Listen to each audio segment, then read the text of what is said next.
Speaks देख रहे हैं। दोस्तों, जुमे के दिन जो भारतीय डिफेंस मिनिस्टर है राजनाथ सिंह, उन्होंने लद्दाख का दौरा किया। और ये भारतीय जो डिफेंस मिनिस्टर है राजनाथ सिंह, इनका ये जो लद्दाख का दौरा था, ये बहुत बड़ी अहमियत का हामिल था। लद्दाख के जो दौरे का मकसद था वो ये था कि जो वहां पर भारतीय आर्मी के नौजवान हैं, उनका हौसला बुलंद करना था। सिर्फ और सिर्फ उनका हौसला बुलंद करके उनको उनको चार्ज करना था कि आप अपने मोर्चे तैयार रखें। हम किसी भी वक्त चाइना के साथ अगर जंग होती है तो जंग करने के लिए तैयार हैं। अब बात ये यहां पर आती है कि राजनाथ सिंह ने ये लद्दाख का दौरा क्यों किया। राजनाथ सिंह ने तो लद्दाख का दौरा जुमे के रोज किया, मगर उससे पहले भारतीय जो वजीर आजम है नरेंद्र मोदी, उन्होंने लद्दाख का दौरा किया था। ये भारतीय मीडिया ये दावा कर रहा था कि उन्होंने लद्दाख का दौरा किया, मगर हकीकत में उन्होंने नीमू का दौरा किया और वहां पर जो भारतीय नौजवान हैं आर्मी के, उनसे मुखातिब हुए। जुमे के रोज जो राजनाथ सिंह ने वहां का दौरा किया है, उसके साथ साथ जो आर्मी चीफ है नरवाने और डिफेंस सेक्रेटरी हैं बिपिन रावत, वो डिफेंस मिनिस्टर के हमरा थे वहां पर। राजनाथ सिंह ने जो आज आर्मी, भारतीय नौजवान और आईटीबीपी के जो नौजवान हैं, उनसे मुखातिब करते हुए चाइना को धमकाकर उनको धमकी दी है। चाइना को धमकी ये दी है कि भारत का 1 इंच भी हम किसी सूरत में किसी भी मुल्क को नहीं देंगे। ये खुले आम राजनाथ सिंह ने चाइना को धमकी दी है। इस जो उन्होंने तकरीर की है, उस पर तज्जिया करने से पहले मैं आपके सामने चंद हकायक रख रहा हूं। वो हकायक ये है कि जब 15 जून को जब भारत और चाइना के माबेन लद्दाख और गलवान वैली पर जो तनाज़ा शुरू हुआ, तो उसके बाद जो चाइना का तो ऐसा कोई खास नुकसान नहीं हुआ, मगर भारत के जो 20 नौजवान हैं वो उसमें मारे गए। तो उसके बाद ये जो तनाज़ा है वो शिद्दत अख्तियार कर गया। अब राजनाथ सिंह ने जो दौरा किया, राजनाथ सिंह ने अपने दौरे में आर्मी नौजवानों से मुखातिब होते हुए उन्होंने कहा कि no one country can hurt any independent country. कहने का मकसद ये है कि जो एक खुद मुख्तार, एक आजाद मुल्क है, जो रियासत है, कोई और मुल्क उसकी सॉवरेनिटी को चैलेंज नहीं कर सकता, उसको हर्ट नहीं कर सकता। अगर मैं उम्मीद करता हूं कि यह मामला हल हो जाएगा। बिपिन जो भारत के जो राजनाथ सिंह है, जो डिफेंस मिनिस्टर है, उन्होंने कहा है कि मैं उम्मीद करता हूं कि यह मामला हल हो जाएगा, मगर मैं आपको यकीन नहीं दिला रहा कि यह मामला हल होगा। कहने का मकसद यह है कि ये जो उनकी स्टेटमेंट है, इस स्टेटमेंट में यह बात वाज़ेह और क्लियर कट है कि भारत बौखलाहट का शिकार है। भारत को यह यकीन नहीं है कि हम चाइना का मुकाबला कर सकते हैं।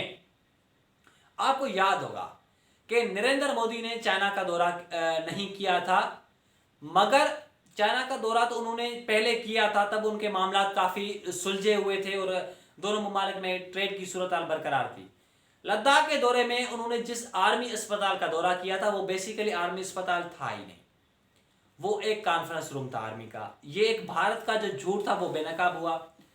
अब जब राजनाथ सिंह चाइना को धमकी दे रहे हैं तो इसका मतलब क्या हुआ? इसका मतलब यह हुआ कि ये जो लैंग्वेज आज वो जबान इस्तेमाल कर रहे हैं, ये जबान चाइना 15 जून को इस्तेमाल कर चुका है। चाइना ने ये 2 टोक ऐलान किया कि जो हमारी अब्बाओ अजाद की जो जमीनें हैं, जो इलाका है, हम उस पर, उसकी सॉवरेनिटी पर किसी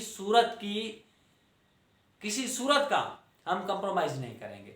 हम भारत से ये इलाके हर हाल में लेकर रहेंगे, चाहे कुछ भी हो जाए, हम किसी सूरत में पीछे नहीं हटेंगे। अगर जंग भी छिड़ती है तो हम जंग करने को तैयार हैं, मगर किसी सूरत में पीछे नहीं हटेंगे।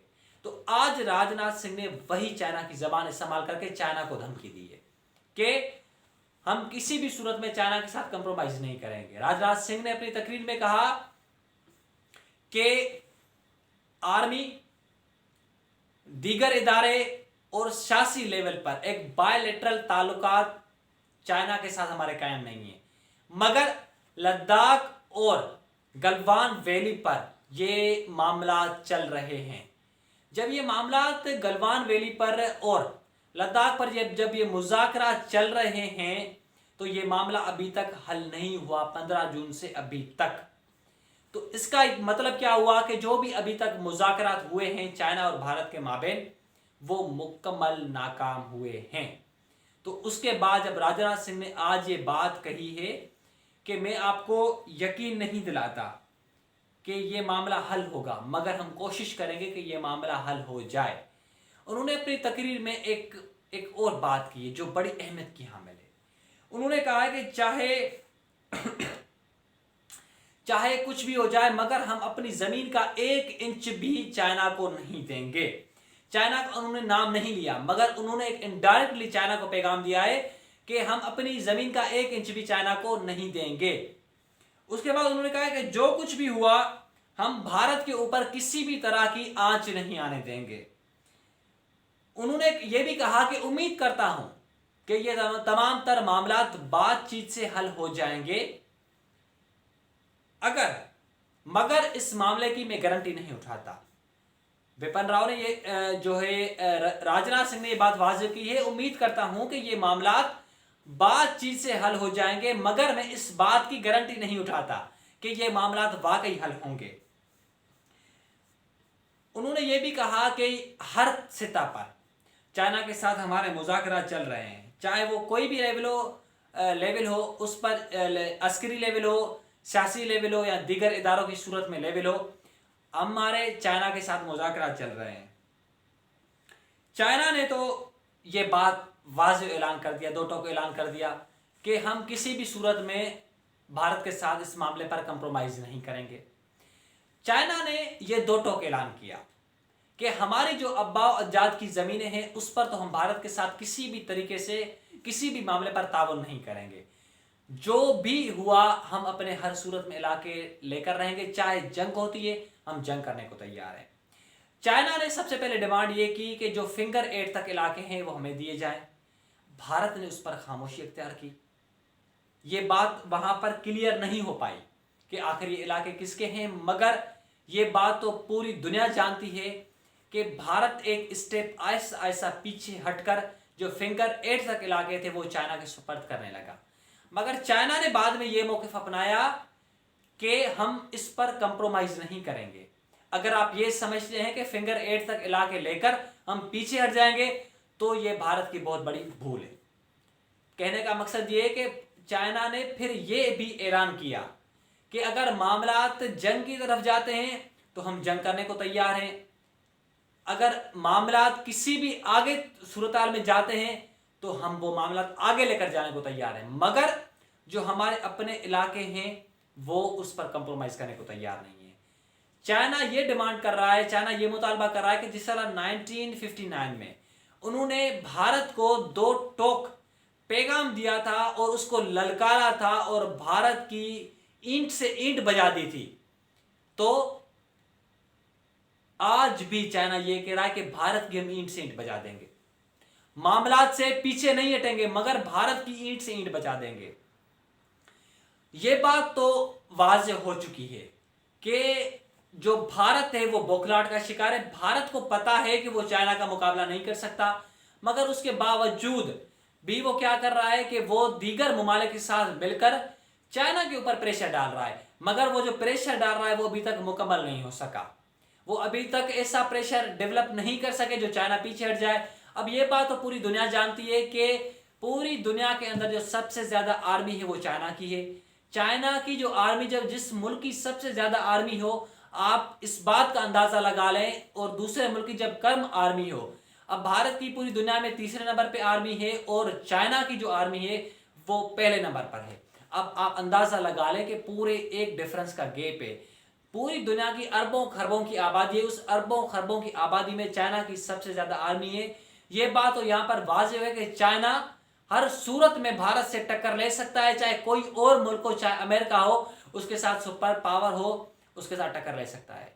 एक और आखिर में मैं बात ये कहूँगा कि भारत को जो सबसे ज़्यादा डर है वो इस बात का है कि चाइना पाकिस्तान के साथ मिलकर कश्मीर को आज़ाद करवा सकता है। ये बात इंतहाई अहमियत की हामिल है। बौखलाहट का शिकार है भारत। भारत को ये समझ नहीं आ रहा है कि आखिर वो कौन सा स्टेप बनाए। भारतीय मीडिया आए रोज अपने अवाम के साथ झूठ पे झूठ बोलती है। ये बातें बार बार वाज़ेह हो रही है कि ये तमाम तर बातें झूठ पर मबनी है। और आज फिर जब जुमे के रोज राजनाथ सिंह ने ये दौरा किया लद्दाख का, तो ये भी जो है एक झूठ पर मबनी दास्तान तो नहीं की जा सकती, मगर जो उन्होंने अपना हौसला नौजवानों का पस को जो है बुलंद करने की कोशिश की, वो बिल्कुल झूठ पर मबनी है। तमाम तर बातें झूठ का पलंदा हैं, झूठ पर मबनी है। क्योंकि जो चाइना ने जो पोजीशन लद्दाख में हासिल की है और गलवान वैली पर, ये बात किसी से ढकी छुपी नहीं है। दोस्तों, मैं उम्मीद करता हूं कि ये आपको मेरी वीडियो पसंद आई होगी। अगर ये आपको मेरी वीडियो पसंद आई है तो मेरे चैनल को लाजमी सब्सक्राइब करें, लाइक करें, कमेंट करें और अपने दोस्तों के साथ शेयर करें। अगली वीडियो तक दीजिए इजाजत। अल्लाह ने के